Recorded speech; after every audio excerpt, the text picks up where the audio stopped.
fiery horse with the speed of light, a cloud of dust, and a hearty hi-yo Silver, the Lone Ranger.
With his faithful Indian companion Tonto, the daring and resourceful masked rider of the plains led the fight for law and order in the early western United States. Nowhere in the pages of history can one find a greater champion of justice. Return with us now to those thrilling days of yesteryear. From out of the past come the thundering hoofbeats of the great horse Silver. The Lone Ranger rides again. Come on, Silver. Let's go, big fella. Hi-yo, Silver! Away!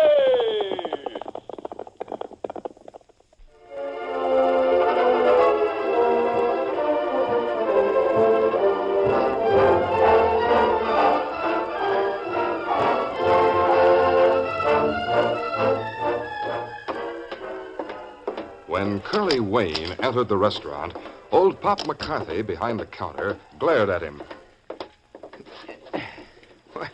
What's the matter with you, Pop? I'm sadly disappointed in you. Why? What have I done? The word is that you've taken a job with Warren Kent. You're working at the Golden Lady. It's better than starving to death, isn't it? I'm not so sure. Why don't you get a job at one of the ranches? Because no one needs any hands. Well, just because you're quick on the draw is no reason to hire out as a gunman. I haven't done that. Sooner or later, Warren Kent will be calling on you to do some of his dirty work. How long have you been here? Oh, about a week. That isn't long enough to find out what an ornery, double-crossing polecat Warren Kent can be. My advice to you is to quit. I'd sooner eat. But I'll make you this promise. As soon as I find a job punching cows, I'll take it. Now, how about a steak?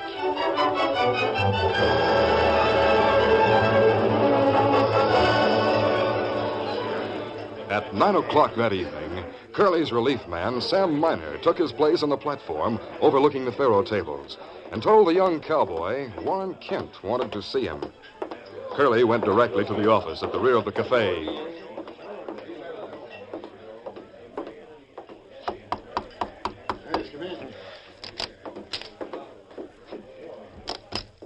You wanted to see me, Warren? Yes.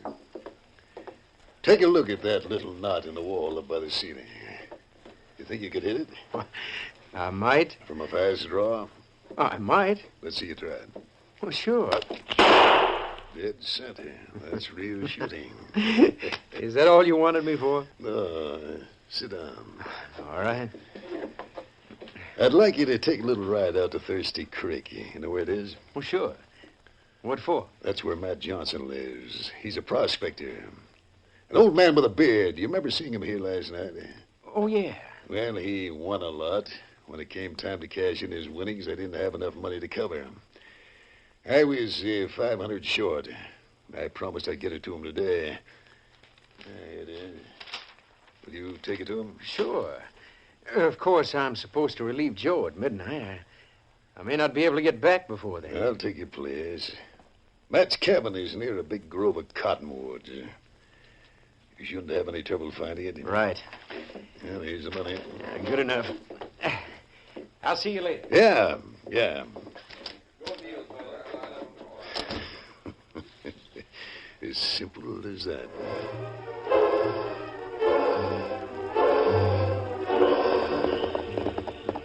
Oh, boy. Easy. When Curly drew rein in front of the prospector's cabin, he found the door ajar. He knocked on it and then stepped inside. Matt? Hey. Suddenly, he stopped short.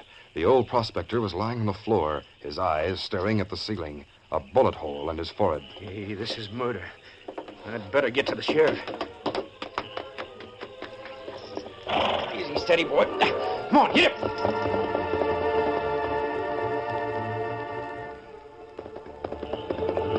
Ho, boy, easy. Curly pulled his mount to a sliding stop in front of the sheriff's office, dismounted, and ran up the steps. There were half a dozen men inside who stopped talking as he opened the door. Sheriff, there's been a murder. Matt Johnson Put has your been... hands, Wayne. What? I'll take your gun. What's the idea? One bullet fired. Wayne, you're under arrest for murder. Me? I had nothing to do with it. Tell them what you saw, Luke. Sure. I was riding along the bank of Thirsty Creek when I heard a shot. Matt Johnson's cabin was just ahead, and I figured it must have come from there. I left my horse in a grove of trees. There was a chestnut bronc standing in front of the cabin. You ride a chestnut, Wayne? Oh, yeah, but Go that's on, Luke. Well, I took a look in one of the windows. What did you see? I saw this man, Curly Wayne. What? Matt was lying on the floor, and Curly was bending over him. I saw Curly take something from Matt's pocket. It looked like money.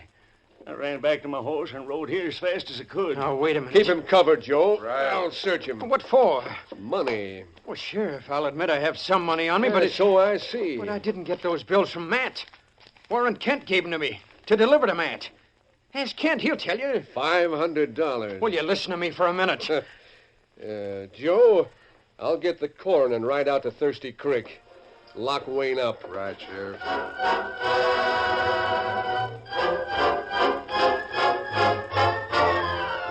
Curly waited in his cell behind the sheriff's office for nearly 2 hours.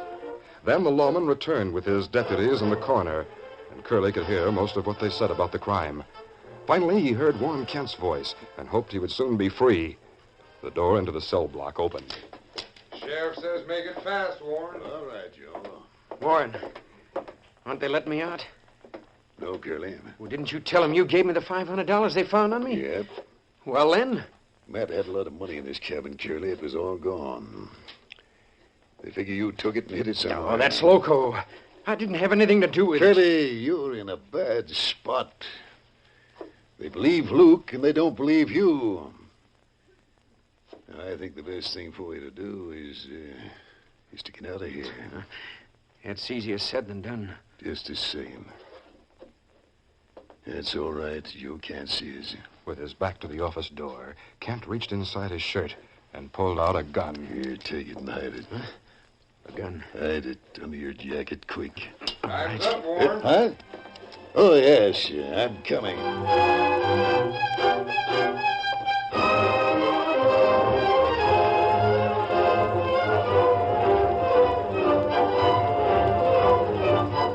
The following afternoon, the Lone Ranger and Tonto made camp in the forest that stretched for miles to the west of the county seat, and Tonto rode into town for supplies. He returned after dark with a report of Matt Johnson's murder and the additional news that the man who had been jailed for the crime had escaped shortly before dawn. No, posse look for him in forest. Maybe it's not good we stay here. We may be able to help find the man the posse's after. But no one know you round here, Kimasabi. Lawmen see mask, then think you outlaw. Wait, listen. The search may be over. There was no further shooting. The Lone Ranger and Tonto were about to begin the preparation of their evening meal when they heard the thunder of hoofs on the trail that ran close to their camp. Kimasabi, maybe that crook get way. We'll follow him. Come on. Easy, fella. Come on, Silver! Let's come.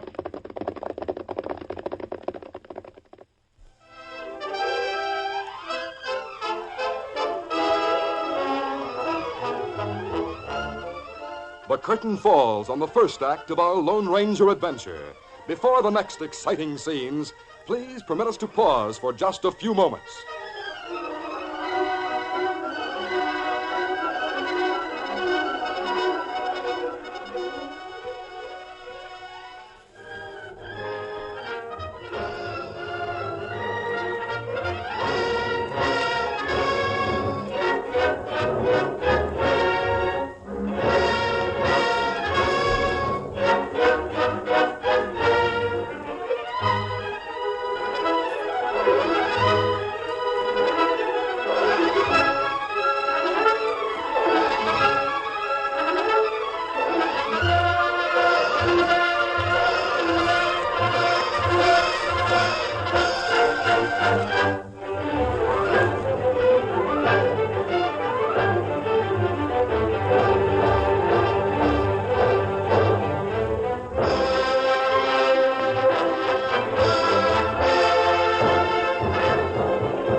Now to continue.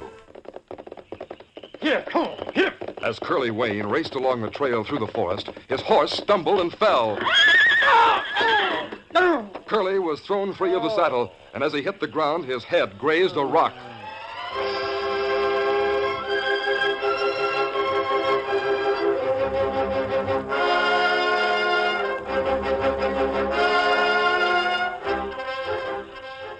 Long hours passed before the cowboy opened his eyes. He saw that he was covered by a blanket. He touched his temple and felt a bandage. Then he turned his head. A masked man. And an engine. You not move. Easy does it. You had a bad fall. There's no fracture, but we're afraid there may be a concussion. My horse. He's all right. You two found me and fixed me up. We've done our best. Oh, thanks. But if you're all hoots, you better hightail it. There's a posse after me. We know that. You're Curly Wayne. You're wanted for the murder of Matt Johnson. Why? You escaped from jail yesterday morning. Huh? Who told you? My friend here. The engine? Yes, he went into town for supplies. They're talking about nothing else, And I suppose everyone thinks I'm guilty? aren't you? No. And why were you accused? Just listen. Just listen to this. The cowboy told the masked man and the Indian everything that had happened before and after his discovery of Matt's body. So it was Warren Kent who gave you the gun you used during your escape. Yeah. And this is it? Now, let me see. Yeah, that's it. It hasn't been fired. No, I was glad I didn't have to use it. It wouldn't have done you much good if you had. Huh? Look, it's loaded with blanks. Blanks? See for yourself. Why, I don't understand. I'm not sure Kent wanted you to make a getaway. This gun wouldn't have been any protection if you'd had to shoot it out with anyone. He gave me a gun that was loaded with blanks? Unless you reloaded the gun later. Oh, no, of course not. Where would I have gotten any blanks, and why should I? There's something else I'm interested in, Wayne. You said there was a groove in the bullet that killed Matt Johnson. Yeah. I heard him talking about it in the sheriff's office. The bullet was almost split. My gun, well, not this one, the one the sheriff took away from me, doesn't do that to a bullet. Oh, doesn't it? Well, it doesn't leave any mark at all. Well, there you're wrong.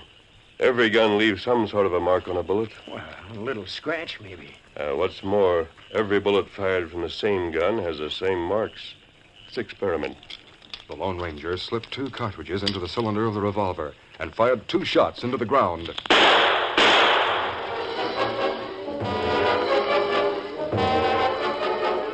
The bullets were dug up, and the men examined them carefully by the light of the campfire. Oh, deep groove. Almost split.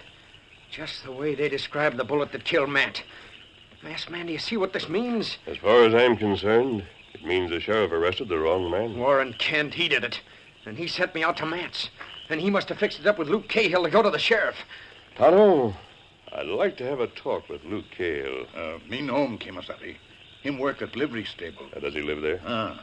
Well, we have a few hours before it's light. Suppose we pay him a visit this morning. That's good idea. What do you expect to gain by talking to Cahill? Information. You just rest easy until we get back. Right. Be careful. Let's go, Tonto.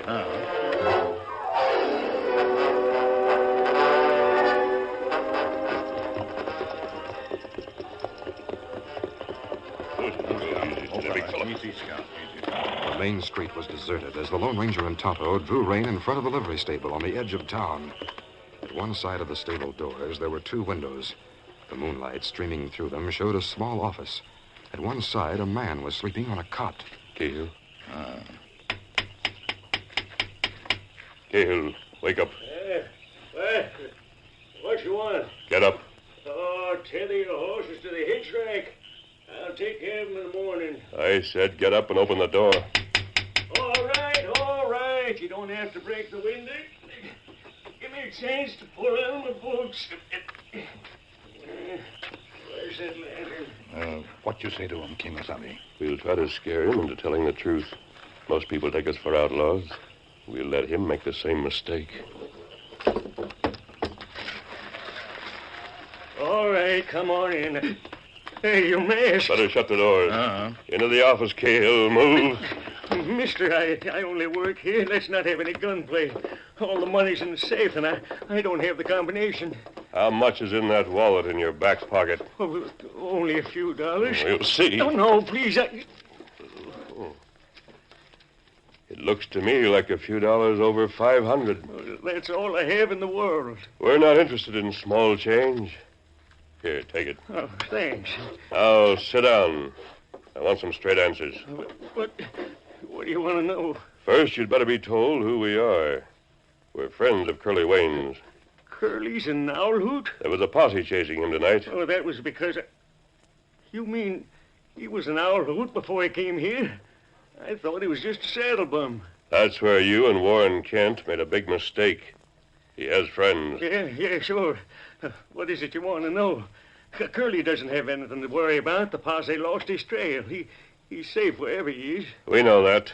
But Kent isn't safe, and neither are you. Oh, please. Straight answers. Oh, sure. I told you anything you want to know. Kent paid you $500 to go to the sheriff. Oh, I didn't want to. I had to. I owed him a lot of money, and he threatened... Never mind. How much did Kent get from Matt's cabin after he killed him? I'm not sure. You'd better be sure. Well, I'm sure it was at least 10,000. All right. We'll settle for that. What? We'll settle for 10,000. You can tell Kent to bring it to the old mill on the river road tomorrow night. Not later than 9 o'clock. If he isn't there on time, he'll be facing guns that aren't loaded with blanks. You have it straight? Why don't you tell him yourself? There are too many people around the Golden Lady. Oh, no, not at this time of night. And there's an outside stairway that leads up to the rooms on the second floor. You've been elected to tell him, Cahill. You tell him, and tell him right away. Oh, all right.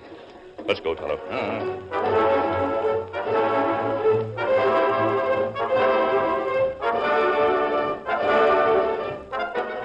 From the shadow of a building across the street, the Lone Ranger and Tonto watched Luke leave the stables and hurry toward the Golden Lady. Then the masked man and the Indian rode through the alley to the rear of the sheriff's house. The masked man entered through an open window, and a few minutes later, the sheriff woke to find a gun pointed at him. What the... You're coming with me, Sheriff.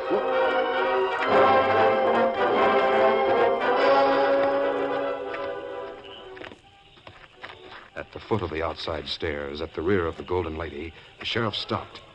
Only one of the windows that opened on the second-floor balcony showed a light. The sheriff turned to the Lone Ranger, who still held a gun at his back. Up the stairs. Why? You'll soon hear something that will interest you a great deal, Sheriff. Now up the stairs and try not to make any noise.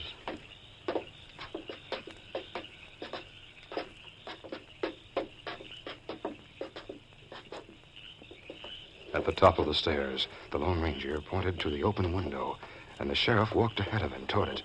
Luke's voice reached them clearly. Oh, Warren, I'm telling it to you exactly the way it happened. Luke Cahill. This is far enough, Sheriff. Listen. You can't make me believe Curly Wayne is an outlaw. Well, the big hombre who barged in on me tonight is. He was wearing a mask, and he said he was a friend of Curly's. Naturally, Curly knew he'd been framed when he found out there were blanks in that gun I gave him. And he must have figured out that I was in on it, too. Yes, I was hoping he'd be shot trying to make his getaway. Well, he wasn't. Now he and his outlaw pals want the 10,000 you got from Matt's cabin. Wait a minute. I have an idea. The masked man said you must be at the old mill tomorrow night at 9 o'clock. Yes, I heard you. Let me think for a minute. Now, if I were to go to the sheriff and let me... Heard enough, Sheriff. I'll need a gun to make an arrest. Here's one. The same one Kent gave Curly in jail. It's the same one that killed Matt Johnson. Fire it and see what it does to a bullet. What? Adios, Sheriff. Wait. Hey, look, there's nothing to worry about. I have it. You've had it, Warren. What? You're under arrest. The charge is murder.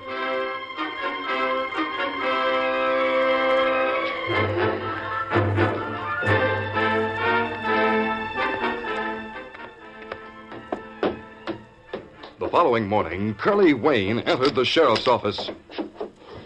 Sheriff. Morning, Curly.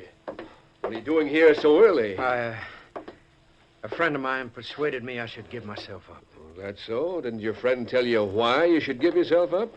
No, sir. Well, Warren Kent and Luke Cahill are in jail. What? And all the charges against you have been dropped. Oh, that's mighty good news. I am interested in your friend. He wears a mask, doesn't he?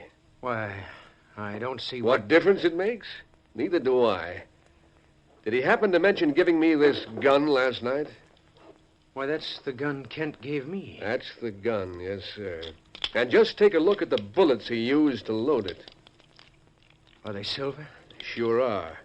A mask, silver bullets. Curly, did he happen to call his horse Silver? Yeah, Sheriff. What you're trying to say is that my friend, that hombre I thought was an owl hoot, is none other than... The Lone Ranger, Curly. Yes, the Lone Ranger.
This is a feature of the Lone Ranger Incorporated, created by George W. Trendle, produced by Trendle Campbell Muir Incorporated, and directed by Charles D. Livingston. Tonight's drama was written by Fran Stryker. The part of the Lone Ranger is played by Brace Beamer.